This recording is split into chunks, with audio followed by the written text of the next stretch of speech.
लुंड्रा के नवा विधायक प्रबोध मिंझा अपन क्षेत्र में जनता मल्ला धन्यवाद देवर गांव में जाके करीने भेंट। स्थानीय समस्या के जल्दी से जल्दी समाधान करे के दिन हवे आश्वासन। लुंड्रा क्षेत्र के विधायक प्रबोध मिंझा अपन क्षेत्र के दौरा करके आज स्थानीय नागरिक और मतदाता मन से मुलाकात करीन और उनकर प्रति आभार प्रकट करीन। बता दें कि प्रबोध मिंझा हाल ही में हुए विधानसभा चुनाव में करीबन 24,000 वोट से जीत हासिल करे रही।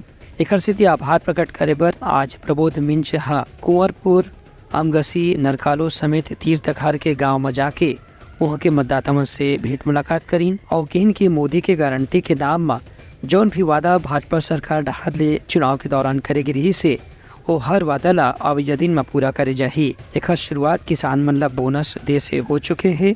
संगे संग राज्य में 18 लाख हितग्राही मन पर प्रधानमंत्री आवास योजना के भी स्वीकृति दिए जा चुके हैं। जल्द ही महतारी वंदन योजना की भी शुरुआत हुई, जिखर से हर विवाहित महिला ला 1,000 रुपये महीना दे के व्यवस्था करी जाही। विधायक के कहना रही कि प्रधानमंत्री उज्ज्वला योजना, जनमन योजना और दूसरी योजना के हितग्राही बन के भी लोगन मन ला अधिक से अधिक संख्या में केंद्र सरकार के कल्याणकारी योजना के लाभ उठाना चाहिए। ये मौका में स्थानीय जनता मन भी अपन विधायक से बात करके उनला समस्या बताइन और उम्मीद जताइन कि समस्या के जल्द से जल्द समाधान अवश्य हो ही। Bureau report, Uttarakhand news.